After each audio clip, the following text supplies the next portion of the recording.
Hola, welcome back to Ellas. I'm your host, Brenda Hernandez Jaimes, and I'm so happy you're joining me for episode 40. For today's episode, I have the honor of introducing today's guest, Rosalía Rivera.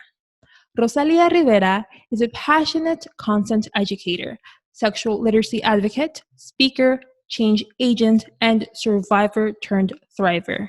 She is the host of About Consent, a podcast for survivors and those who support survivors. Rosalia is also the founder of Consent Parenting, an online platform for survivors, parents to learn how to protect their families from abuse. She's also the creatrix of Consent Wear, a clothing brand for kids, teens, and adults to create consent culture. Consent Parenting has been featured in ABC News, Telemundo, CVT News, and more. I'm excited to share her amazing journey with you all. And so please welcome Rosalia Rivera. Hola. Hola, thank you for having me. How are you? Good. How are you? I'm pretty good, all things considered, with Oh my everything gosh. going on. Yes, everything, a lot of things have going on. But I think due to what the last events and the global pandemic that has been going on this year, you yourself, your work, what you're doing it was important before, it's even vital today. And Mm. I'm excited to start this conversation with you and you share your knowledge with our listeners and your journey. So, but before that, I want to start to ask you, who is Rosalia? Mm. So that's an interesting question because I've only recently discovered it myself. Am a Latina, of course, a mother of three. I have an amazing partner, so I feel like my life is complete.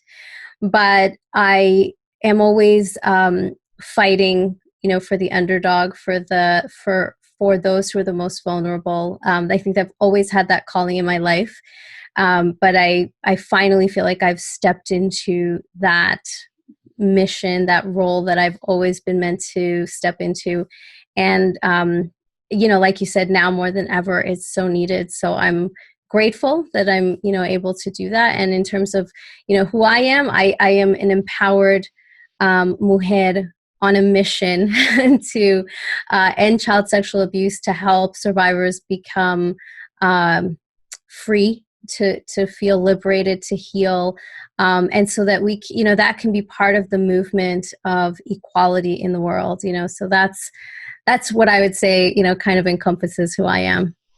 Perfect. So I want to learn how you approached helping the underdog in your early years. I know it was until recently when you stepped into that life calling and that role, but did you notice that it was something that it was in you from like age 6 in your early teens? Yeah, it's funny that, looking back, when I remember first moving to the US, because I was born in El Salvador, and I was 5 when we moved here. So I remember even back then when I was in first or second grade, that if there was, like, I remember there was a hurricane that had happened in El Salvador. And I wanted to do a fundraiser in my school. I was like 6 years old, and I wanted to collect food and cans and be able to ship and donate to help, those who had been affected by the hurricane. And my mom reminds me of that. She's like, ever since you were little, you always wanted to help those who, had been hurt, and I think that that's just always been in my nature. As I got older and I learned about mental health and what are the sources of those mental illnesses that we, a lot of people go, oh, I suffer from depression or I suffer from anxiety, but nobody talks about what's causing those things as the root, and how is that based on culture, and always wanting to find out how we can help each other live better lives, so I became fascinated as I grew up with more of the mental wellness space. But specifically for those who had been affected by sexual trauma, because that was something that just kept coming up in my life, since I could remember, really, because of my own obvious abuse, but then also other family members, later coming to find out, my mom, and realizing like how big of an issue this is, not just for adults, who have who have survived it, Mm-hmm. but for children, and realizing like that's our most vulnerable population. And it wasn't until I became a mom that kind of came full circle, and I realized like I've always wanted to help those who don't have a voice or who can't speak up themselves, so that's always been sort of woven into all different parts of my life in different ways. And coming to it now, it's really all come together for me to realize like these are the most vulnerable in our society, children. Yes. And they will always be the underdog just because of that, so I'm just really, like, now that I have children and I see my own kids empowered, and I see how much of a change we can make culturally around that, it can really change society in generations to come. So it's really exciting work for that reason, and I love doing it. Yes, and it's necessary work because, as you said, children are the ones that don't have a voice or are not empowered enough to vocalize what they're going through and what, things that happen to them. And you mentioned, you moved to El Salvador, from El Salvador when you were 5 to New York, correct? Yeah. And obviously life experiences have happened. You are yourself a survivor of sexual abuse.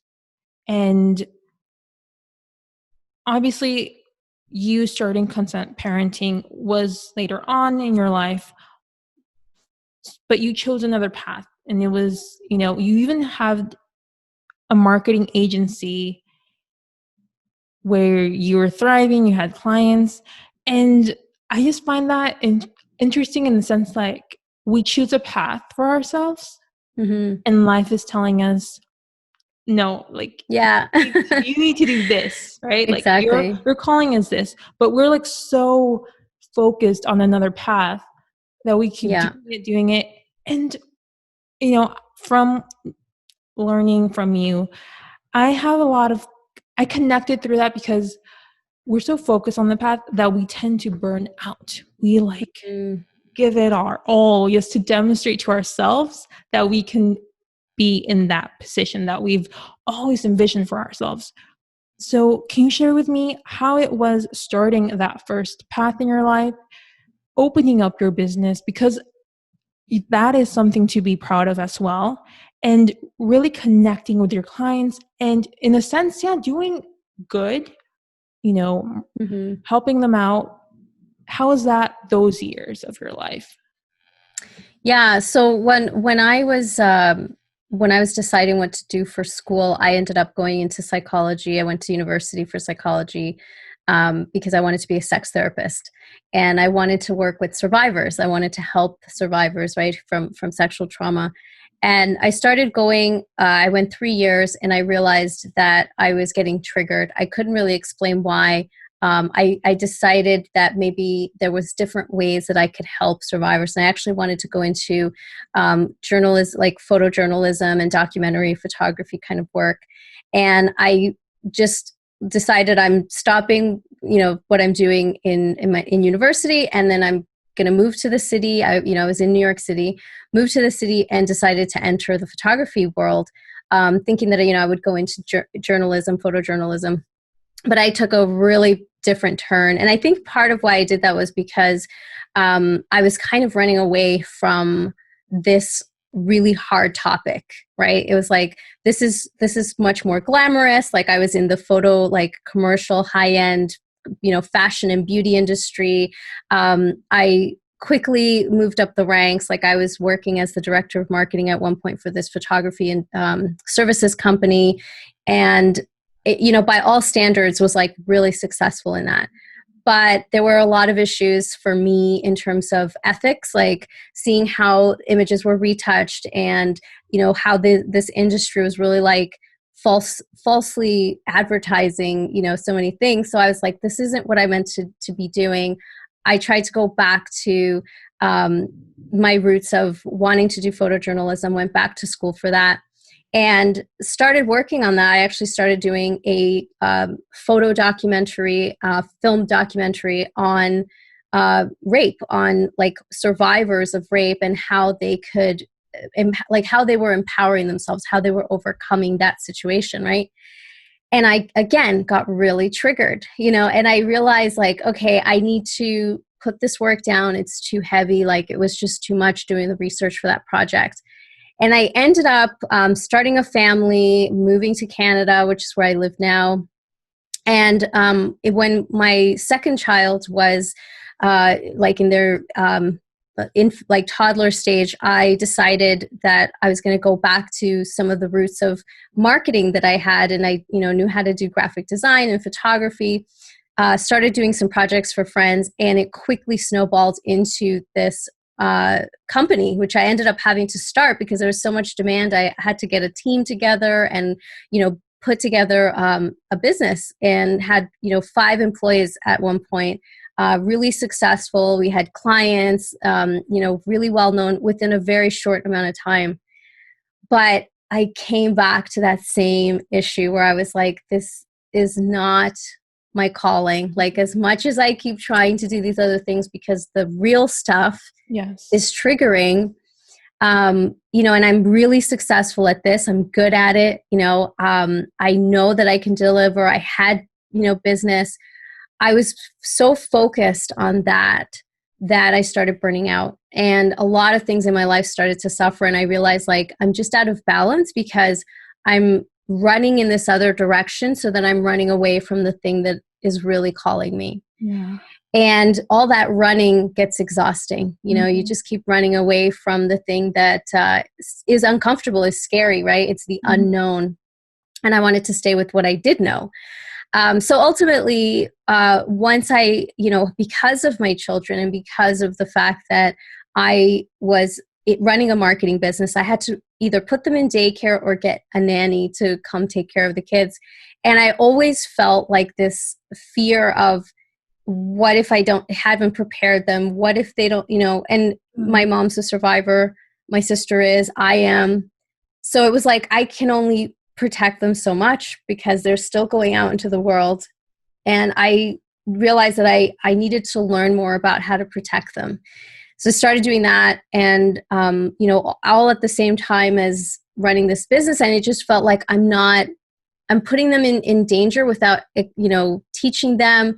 And for this business that I don't really love, like, it ultimately came to a head, and I decided, I need to put this, close the business. And I decided to do some soul searching and look at what do I really want to do? Because I keep running away from this other thing, but like, how can I do that in a way that's mentally sustainable, and that's going to benefit my children as well? And I came to realize that as I was doing my own research and learning about how to keep my kids safe, I was having these experiences that were triggering again, right? And I'm like, I have to figure out how to do that.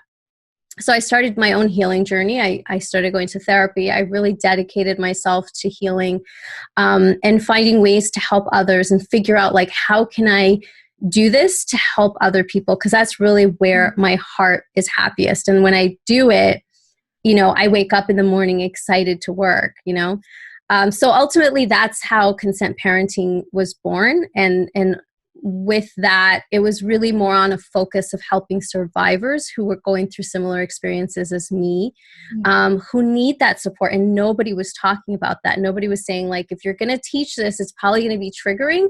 And here's how you can navigate that so that you do it, 100%, and your kids are going to be truly empowered, and you break the cycle. We want to like break that cycle. That's the biggest goal. It's so liberating and it's so empowering for your family. So, once it felt like a download, how they say like, you get downloads from source or from the universe, that's what it felt like when it finally clicked. And, after all that soul searching, I was like, this is what I'm meant to be doing. I built my resilience up enough to be able to do it.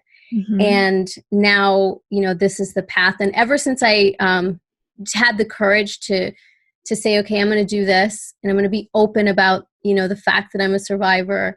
It seems like the universe opened the doors and was like, finally, you finally decided Yeah.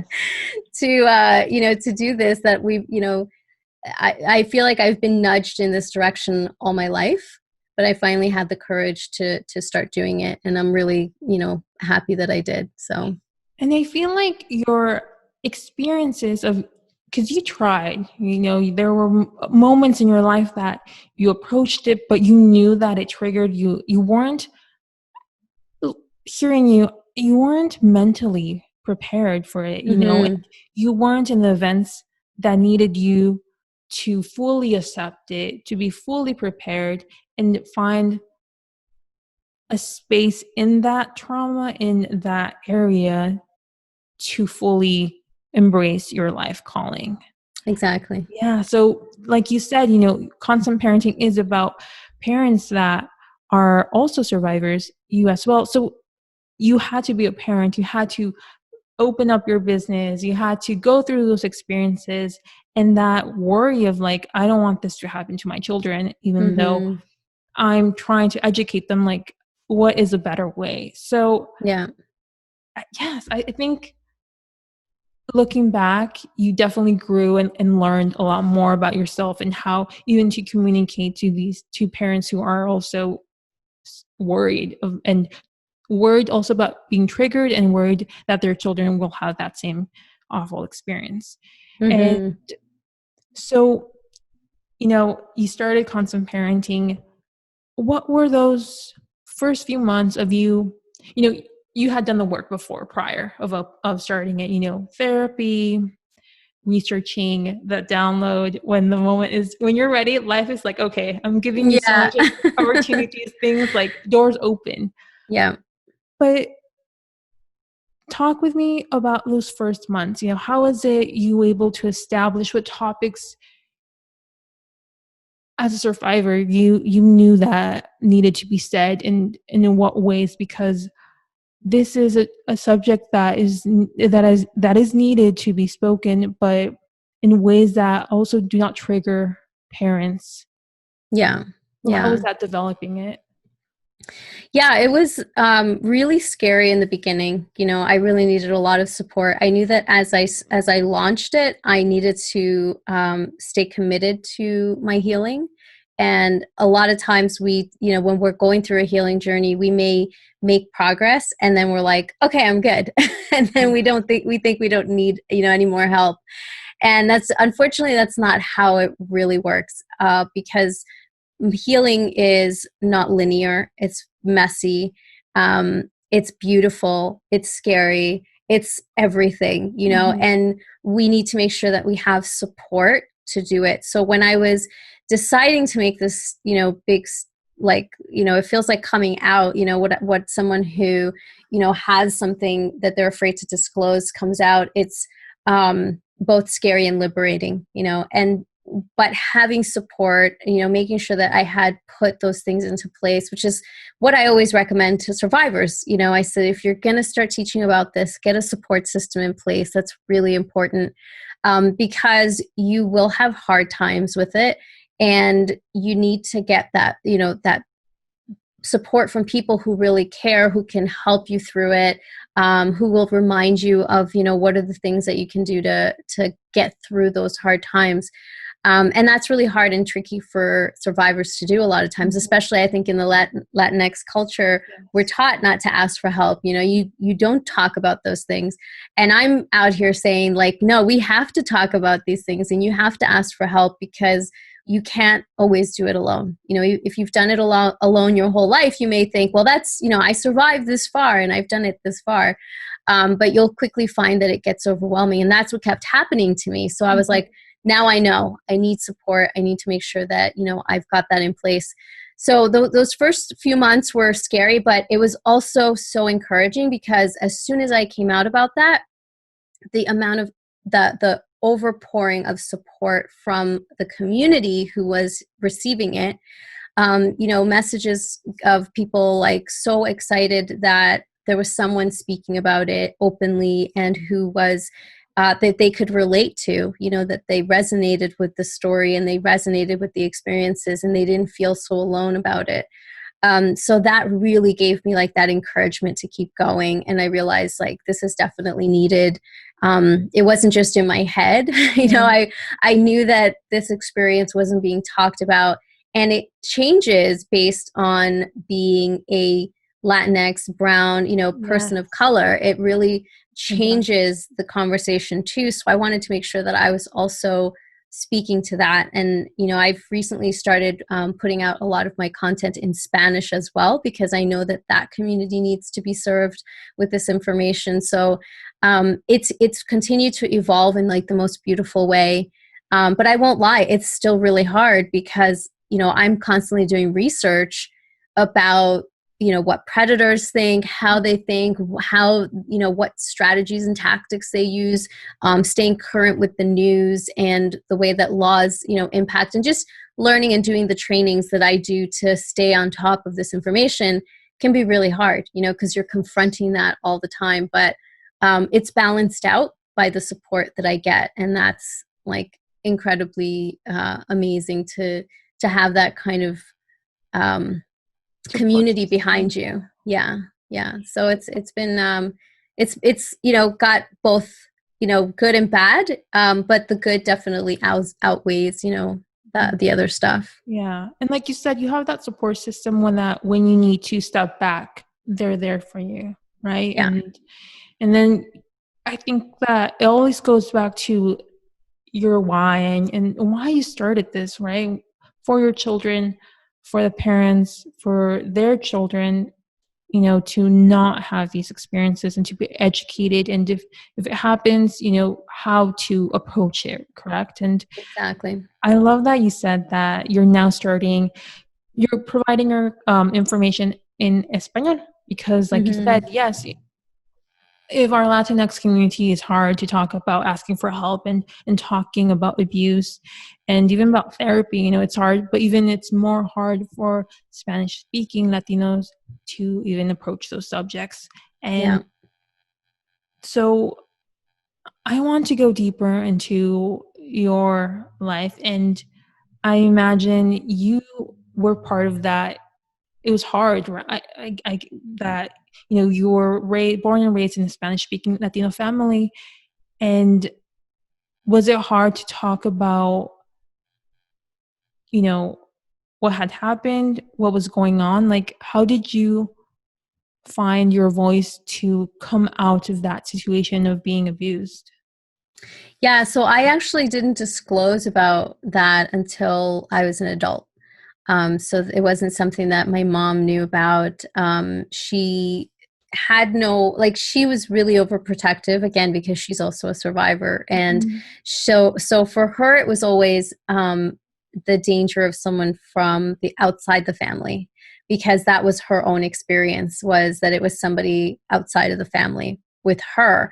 So she never imagined that it could happen inside the family, So unfortunately, it wasn't something that she ever felt like she needed to warn us about, in terms of family. And unfortunately, that's a very common misconception, right? Like people think, oh, it's going to be a stranger or it's going to be somebody else, who's not in the family. But the way that she also grew up was very strict, and it was very, Catholic based. I was raised, in a strict Catholic home. We went to church every Sunday. Sex was never discussed at home. Like it was actually kind of sex negative. Like it was always about, we can't, first of all, don't think about sex. It's a sin, and don't dress certain ways so that you're not attracting attention. Like there was a lot of fear-based education around abuse prevention, and it wasn't really talked about. It was just like, you just kind of knew that there were dangers out there, but it was nothing very specific, because she never received that education either. And also being an immigrant, from El Salvador to New York, and like not really speaking the language, she just didn't have access to a lot of resources. Like today, you just go on Google and you research stuff. Like back then, the 80s, you didn't have that. So a lot has, changed from then to now, but I think with the home culture, it was just very, like, you just didn't talk about it. And there was this sort of clash of cultures that I grew up in, because on one end, I was 5, pretty much grew up in the US. So had this American culture that I was exposed to in school. And then you come home and it's very like Catholic, Latin culture. And what I was seeing on the outside was like Madonna, George Michael, like talking about sex, Salt and Pepper, talking about sex. And then at home, it was like, you don't even say the word. Like, you can't even say, So we never talked about it. It wasn't like a topic that fully came up. I just knew I wasn't allowed to go to people's houses for sleepovers. My mom was always like paying attention to make sure I wasn't like, coming home late or at people's houses. It was just really strict. But looking back on it now, that's one of the mistakes that a lot of parents make, is that they think they're overprotecting, they have their eye on their child, and they don't realize all of the different other ways that they could be potentially, being abused by people that they know, because that's the highest percentage. It's actually 90% of abuse is from people that the family knows and trusts. So that's one thing that, I wanted to make sure with my kids and my family, is that we started this as early as possible, that we were really proactive, that we were doing it in a way that was comprehensive, and that there was nothing that was ever off the table to talk about, so it's a really radical shift from the way that I grew up to, but still I understand, like, having that experience, I think, has helped me working with Latin families, because I understand like that cultural aspect. Yeah, very much.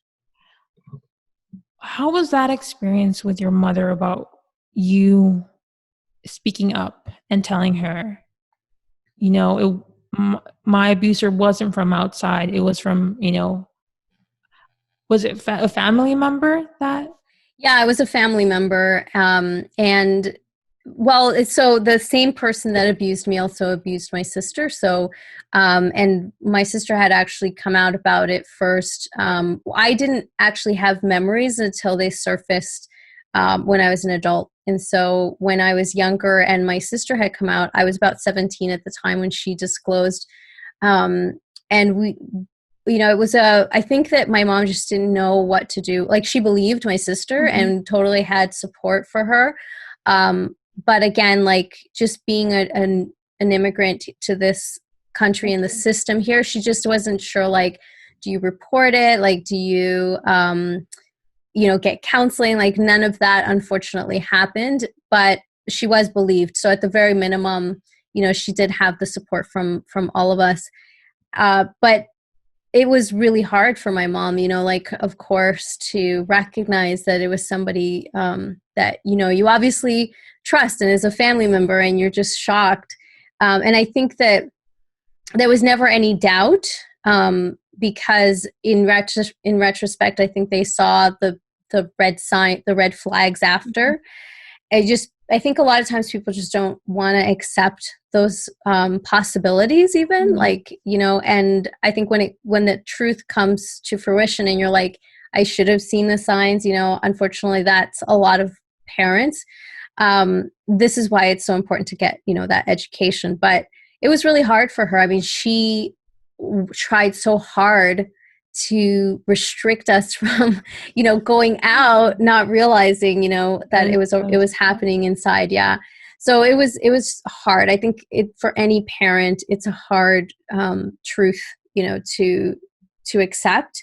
But the most important thing was for her, she immediately believed us. And, even me later, of course, like after the fact. And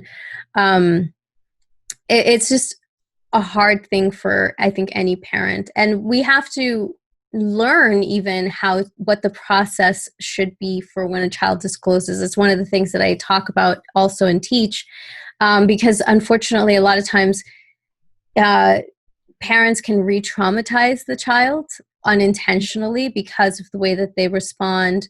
It's really hard for a kid to come forward at whatever age. For my sister, she was already in her early 20s when she came out, about that. So I think all, you know, if your child is young or if your child is older, it's always going to be a really difficult thing. But, you know, she's a resilient woman. And I think that, it's helped her. Like when I said, you know, I'm going to come out publicly about this, she was 100% behind me. You know, whatever I felt was going to help heal not just myself, but others, you know, she's totally behind that because, again, she's a survivor as well.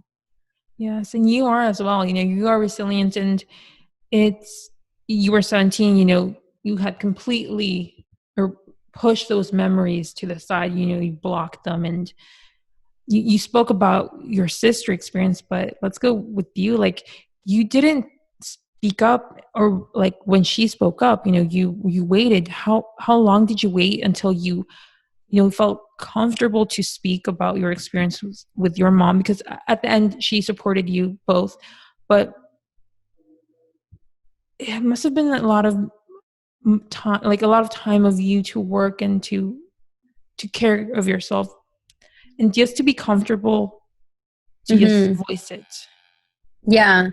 Well, I honestly did not have, because for my sister, unfortunately, it happened over a period of years. For me, it was only a few times. And, you know, I think for a long time, I didn't even believe that it had happened to me because I was like, it wasn't as bad.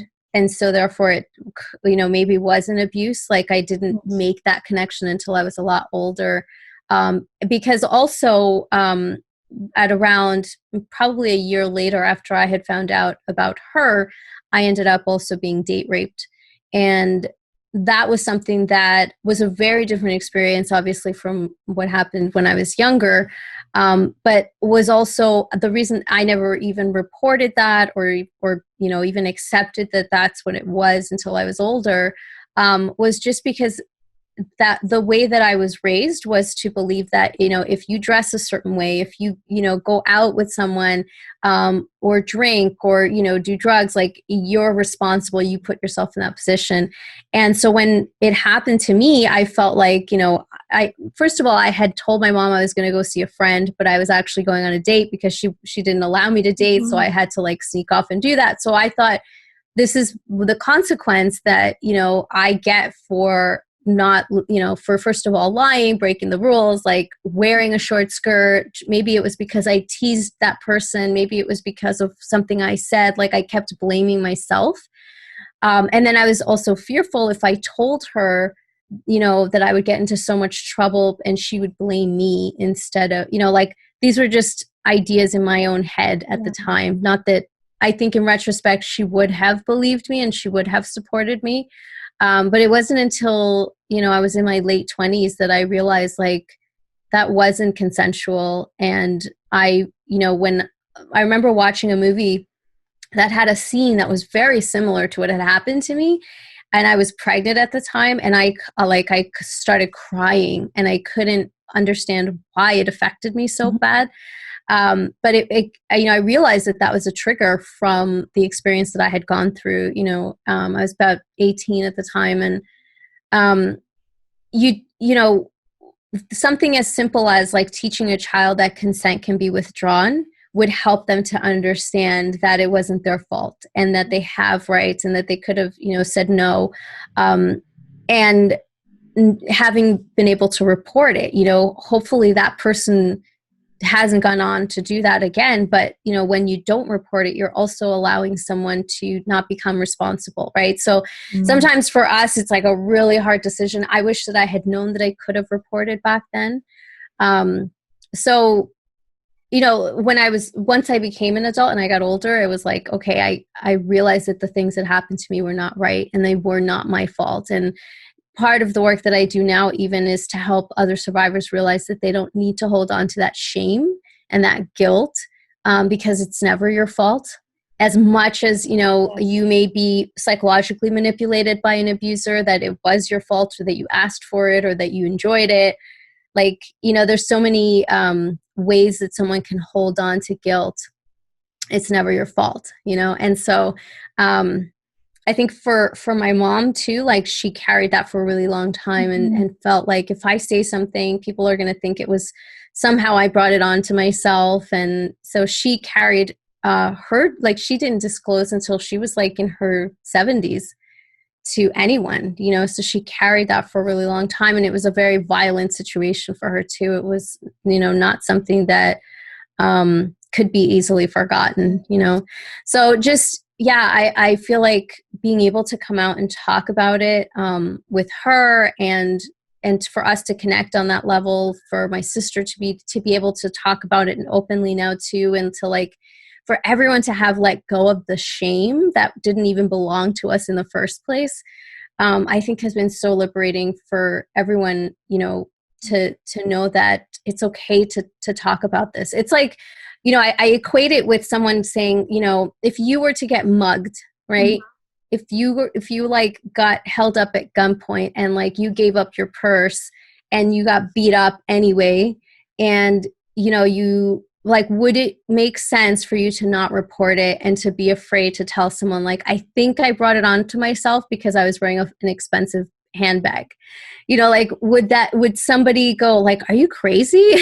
Like, of course it's the same thing. And we hold on to this shame of like, somehow I brought it on to myself, and it's, people aren't going to believe me. It's my fault.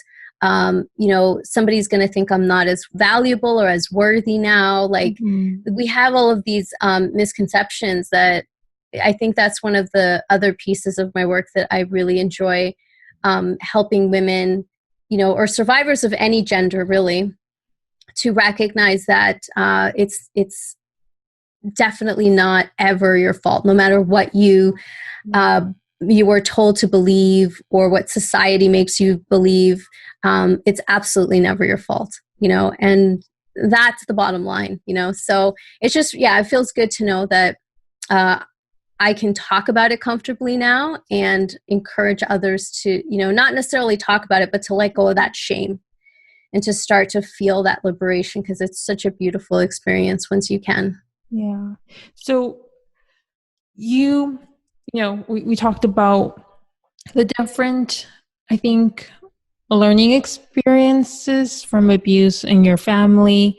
And now I guess it's so the third generation with your children, correct? And how is that you learning and teaching your children about consent from a very young age? And can you share with us,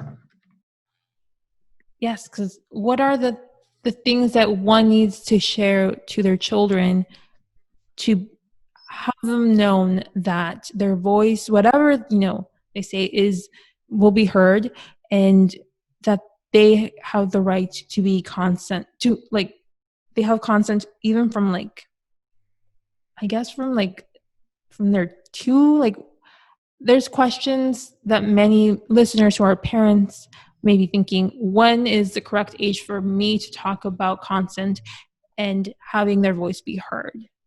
Yeah. So you can teach consent as soon as the child is born, just in the way that you talk to them and tell them what it is that you're doing, and the tone of your voice, and the way that, if you have the option and somebody wants to, carry the baby and the baby's crying because they don't want to be with that person, and you still like, sometimes you have to hand over the baby to somebody else, but let's say, it's a situation where it's not absolutely necessary. Would you still let that person keep holding the baby? Like, just little things like that. But typically, most parents will start to think about it when the baby is, starting to potty train, right? When they're getting older and they're starting to maybe use the bathroom, or they're learning how to transition. Usually it's around that time that parents will start to think about it. What I always recommend is, as soon as your child is pre-verbal, is verbal and they can start to speak, you can start to at least teach some language that helps them to establish body safety and consent, and learn about boundaries. But I always say, start with teaching them about their private parts, what the correct anatomical names are. Don't give them nicknames. Don't give them funny names. Use the right words, because that also helps them develop body positivity, which is really important as a part of body safety for kids, to have a strong sense of feeling good about their body, and not feeling shame about certain parts of it. So start with those kinds of things, and then make sure that you're talking about secrets. Make sure that you're explaining also to the people in your child's life that you're asking them not to keep, like to teach your child about even like little good secrets. Or sometimes it's like, oh, we're going to go get some ice cream. Like, don't tell your parents, because, a grandparent, right, might do something like that just because they want to spoil the child. But that's setting up for potential grooming, right? Because predators will try to, get on the good side of a child and like build trust and build a relationship with them in order to then abuse them. So we want to make sure we're teaching kids about secrets, that secrets are never okay, no matter what kind, right? But also talking to the adults in our child's life about the fact that we're doing abuse prevention education, because especially for a child who can't really speak yet themselves, we want to be the ones that are like being vocal on their behalf and talking to those people. And then our children see how we are talking about it and modeling it. So it gives them the ability, right, to hear the language that they can then start to use. And if you've started preparing them early, then it becomes an easier process throughout their life. And what do you say to parents who are survivors and are afraid to be triggered while educating their children? And it has to be like such a space where you have to be guiding them, correct? Like, what do you say to them? Yeah, so it's one of the things, again, is like making sure that you have some kind of support system, and that might be really hard for people who have never disclosed, right? Mm-hmm. So someone like my mom would not have known, like, how do I get a support system if I haven't told anybody about what happened to me? So sometimes it can be in anonymous ways. For example, seeking out some kind of therapy where it's not necessarily connected to your family. You don't have to tell your family about it, right? But having some way to take care of your mental health. So whether that is that, you go to yoga, or that you make the time for yourself where you're doing some kind of self-care, because it will require your mental capacity and your emotional capacity to be there to support you through this process. So that can be also like, doesn't have to be a therapist. You could go to, someone who teaches meditation and like work with them. Or if you can't, you don't have the resources to be able to go to see someone, there's so many resources online that you can access to help you learn how to do grounding strategies, like breathing techniques or mindfulness practices. Like, there's so many ways that we can support our mental health through this, if we start to dig, right? So one of the things that has helped me, for example, that I teach, I don't teach it myself, but I'll guide my members, for example, for my membership. They have access to resources. I bring in bonus experts and things like that. So they'll have links even to learn how to do something like EFT, right? The tapping modality that can also help you when you're feeling triggered. So finding different ways to manage your anxiety, finding different ways to manage the different states. Sometimes that has to do with learning more about conscious parenting and ways that you can, deal with when your kids freak out. And sometimes that might trigger you. And then, you're like, there's too many things to manage. Like, it just feels overwhelming.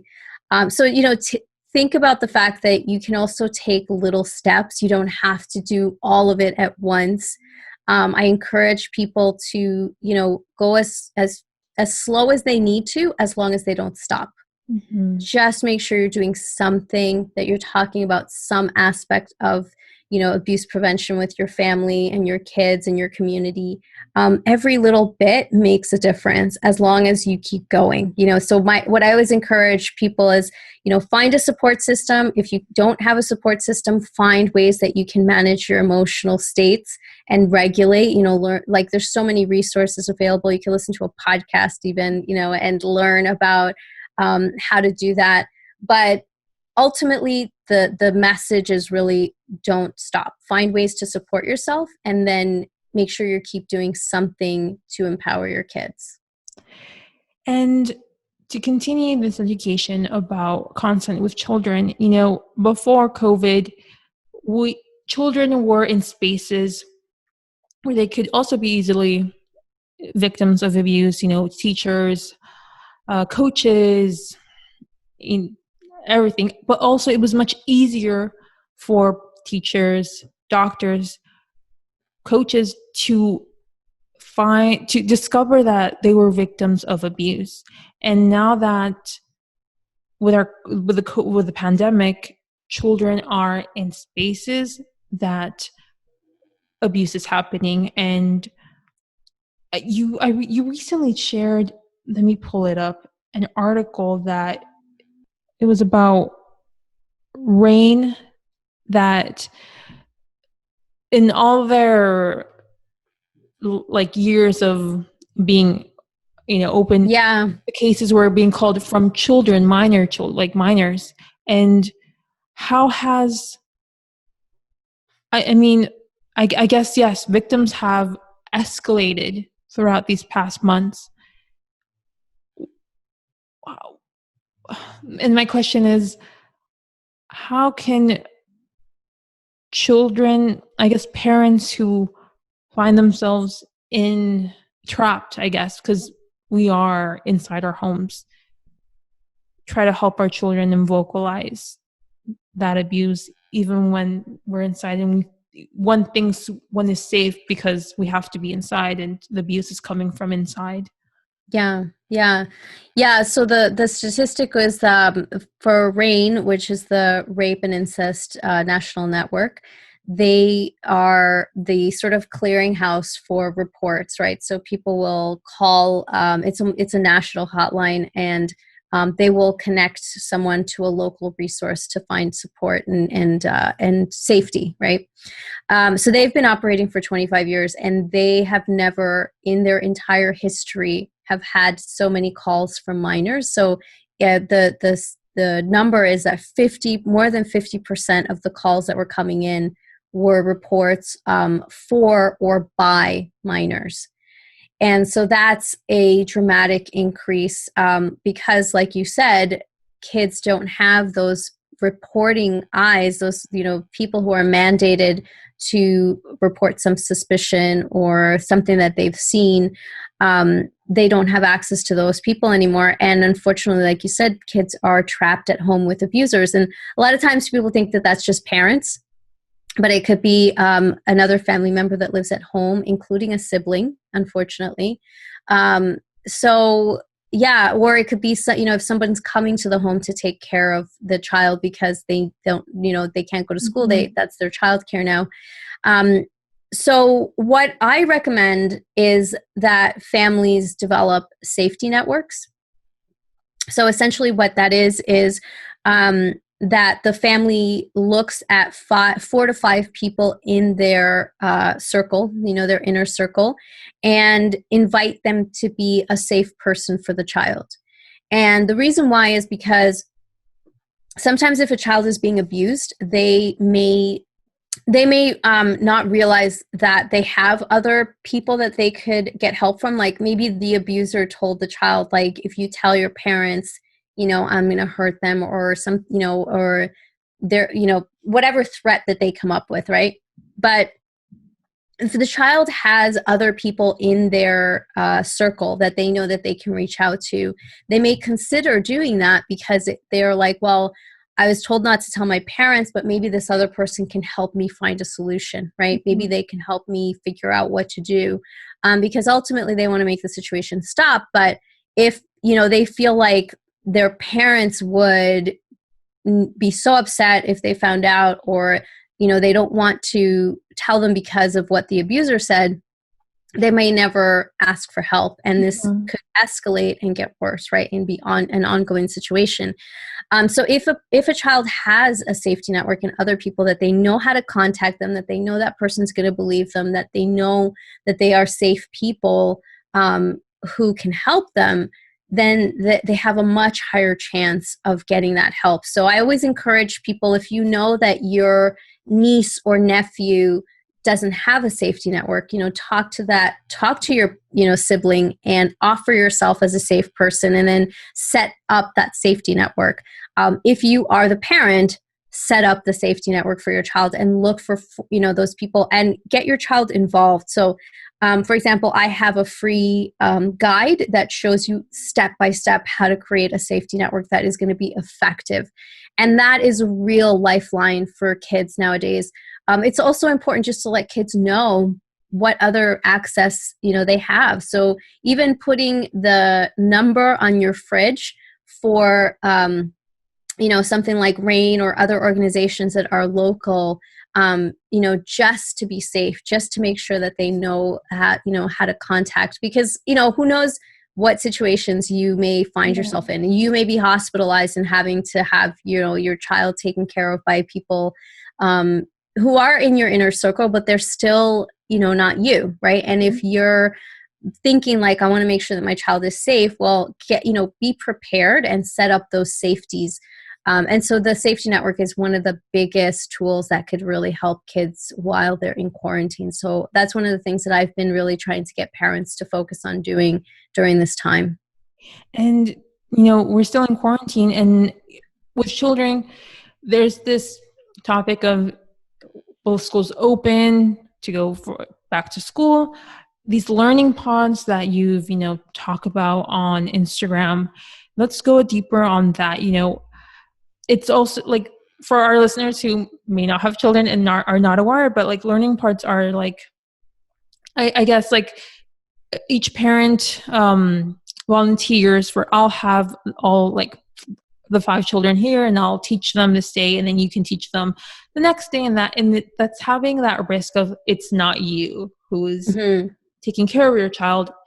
This person, but you really don't know that person and that household. And, what are the steps to, again, talking with your child about, it comes to mind, no one can kiss you on the lips, even if you don't feel comfortable of hugging someone or like giving them a kiss on the cheek, because that's very much of how one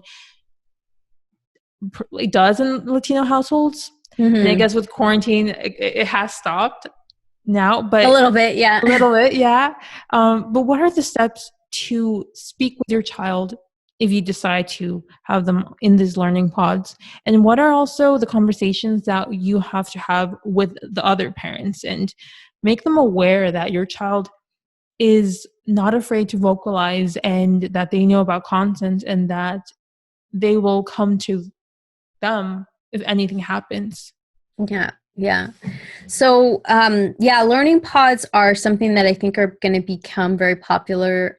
They are already, I think, quite popular, but I think once parents realize, like, we're back in September and I need to figure out what to do, these are going to really become popular. And the risk factor is that if you don't know how to make sure that the spaces that your child is going into are safe, and you're just hoping, or you're like, I think I know them, they seem like a safe family, it should be fine, you're really putting your kids at a higher risk, right? So it's really important for parents to know, first of all, go to the homes of the different parents, right? Don't just like assume that everything's going to be fine. Like, so make sure that who is living in the home, what those, like who's going to be in the home during the time that your child will be there. If there are older siblings, what is the regulation with that? Like, what's the ratio going to be between adults and kids, and, between the different ages, right? So that may be another situation where you may have, a young child and an older sibling that are, in the same group, just because that's easier. There's going to be so many differentiating factors. So it's just important to know, like, who will be in that home, if they are older teens, or, what's the ratio between adults and children, right? Like, are you putting your teenager as the supervisor, while you have to go do something? Or like, what's the protocol if something happens and, my child needs to get out of that situation, like, what access are they going to have to communication with me? There's so many little factors like that that really have to be thought out and communicated. Like, so I encourage parents to get together and have an open conversation about safety and just say, this is not to point fingers at anybody at all. We just want to make sure that everybody's home is going to be a safe space for everybody's kids. And so, what are those different scenarios going to look like? What is okay with you, what's not? And then vocalize, like, we are teaching abuse prevention education. These are the things that we expect in terms of physical exchanges or interactions, right? So as an example, just the fact that you're even bringing that up is going to make all of those parents aware that maybe they should be doing that too, right? And like, maybe that's a strategic conversation that everybody needs to have with their kids beforehand, and like, so everybody's on the same page. So there's a lot of like little pieces like that, without getting into the nitty gritty, but like, we can't just rush into these situations and just be like, oh, I'll drop my kid off. I've known those parents for a while, or maybe they have an older, like your oldest child, is who, you're going to be dropping them off at. And so it's with your younger child, you're like, oh, I've known them for a while, but do you really know, everybody who's there? Like, maybe there's a relative who's living there right now, or, like I said, a teenager. So those are the kinds of situations that we want to make sure that we're looking at, and being really open and transparent with all the people involved, so that, it's as safe as possible of a situation. And now with your children, and you helping parents and to educate their children about consent, what have been those moments where you feel like, not, I am doing, the work that is necessary with your own children? Like, have you noticed a change? You've been educating them since they were young, but have you noticed something that you're proud of? Like, oh, okay, I'm so happy, I Yeah. talked to them about this. Like, can you share with us those experiences? Yeah, that's the most exciting thing, when you realize, like, they've been paying attention. And you realize that, yeah, they understand it. And I know if somebody tried something, that they would know what to do, and that they would be able to speak up, and it's ongoing process, right? Like, even for my oldest child, who's been learning about this the longest and really gets it, I'm still always practicing, like, making sure that they feel comfortable vocalizing that in all kinds of situations, right? So, one example that I can give you is, there was a scene in the Harry Potter movie. I can't remember what the exact scene was, but I do remember my child saying, like, that wasn't consent, right, Mom? And it was just like a scene where I think like the teacher had grabbed Harry Potter and just like moved him into his seat or something, and like, without asking, like, my kids are so attuned to the fact that nobody can just grab you and put you in a seat. Like, even if it's a teacher, that's not okay. So they are picking it up even when they're watching media, and they understand that when they see another character whose consent is being, violated, that they're pointing it out instead of me saying it, right? So they've already like got it. And that is one of the most like amazing feelings, is when you realize your kids are using consent language. They're fully understanding of what's okay and not okay, so that there's never a doubt, and that they are confident in the fact that they know their rights. That is like the best feeling in the world. And that's my goal, for all parents. I always say to my members, like, when you start to see that, you'll realize that all this hard work of pushing through those triggers, of, doing the work to take care of yourself and your healing, because it is work, but when you do all of that, and then you start to see the results, it's like so worth it. And it makes you want to keep going. It makes you realize, like, I'm definitely going to keep doing this. Right. So, Yes. yeah. Seriously, this is like the necessary foundation when children need to have, like you said, to be confident, to know consent, to know that, they have the right over their body and what is correct and what is not, even from, having being that consent being crossed with with the teacher. Mm-hmm. Just having that foundation and them being confident really can build it to the person that they're meant to be, to choose a path that they, life is calling them. Like, it's all that necessary roots that one needs to Mm-hmm. have. And you are doing such amazing work. Seriously, this is work that is always necessary. And, from our current reality has shifted, but the education, the talk, the work that is needed to be put into these children is even more important than ever. What can you say to parents to our listeners, Latinas, who they might be, victims and they're survivors, and they're just currently in this state where, they feel they can't get out, and they have children. What words of advice, encouragement, and actions can you share with us to them? Yeah, so this is right now one of the most critical times for survivors to really do self-care. And I know that, you see that all over Instagram, do Mm. self-care, like don't feel guilty about it. And it's hard even for survivors. Like Mhm. we may not feel we're worthy of self-care. Yes. We may feel like, what society tells us about it, what we're worthy of, right? And we may be brainwashed about it, to be quite honest. I think that it takes a lot of courage to start to love yourself when you've come from a place of Yeah. not loving yourself for so long. So I think that what we can be doing right now actively is taking care of our mental wellness, because we have to develop resiliency in order to even step into a healing journey. Maybe right now is not the moment for you to step into that healing journey. Maybe right now it's the moment to build your resiliency. And the way that you can do that is by doing that really intentional and intensive work of self-care and self-love. Yes. Because until we get to that place, we won't believe that we're worthy of the healing.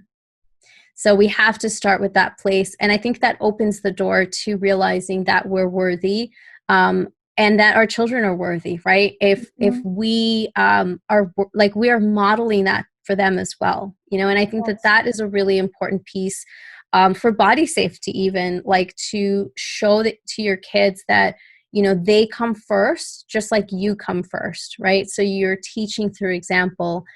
So if you can start modeling that and come from a place of self-compassion, I think that goes a long way to helping you manage those triggers and helping you manage those things, because you will have to do this. You will have to have these conversations now.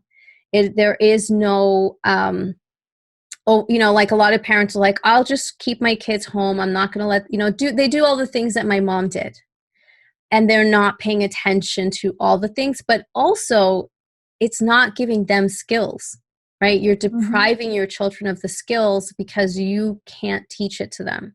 And so you have to start by building that resiliency so that you can support yourself mentally, that mental emotional wellness piece, so that you can teach this really critically important life-saving information, that you have to do right now. Like, there's just no going around it. You have to, because your biggest job is to protect your children. Their Yes. health and their safety is your biggest priority, right? So if you know that that's true, then you know that you have to teach your kids about abuse prevention.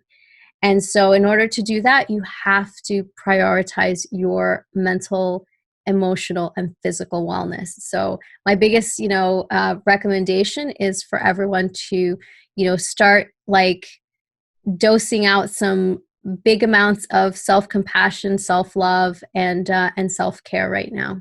Mm, it hit me right in my heart. Yes. And like you said, living in a time that is, it's in our, it's in our house, in our households. And I truly believe, like you say, say constantly, this generation is the generation that we're going to dismantle this and, make movement towards eradicating abuse. Mm-hmm. And the work that you're doing is so necessary, and it's helping to dismantle that. And now that we've had so many, this conversation it touched my soul. It really, I truly believe my listeners are even more inspired and empowered to be vocalizing this and to be teaching their children, their nephews, their nieces, their cousins, that their consent is important, and talk about abuse and just push those stigmas aside. And I want to close now with asking you, knowing what you know now, experiencing what you experienced, that process, that education, and if you had the opportunity to go back in time, or whatever age, what would you say to your younger self? Mm. Whew.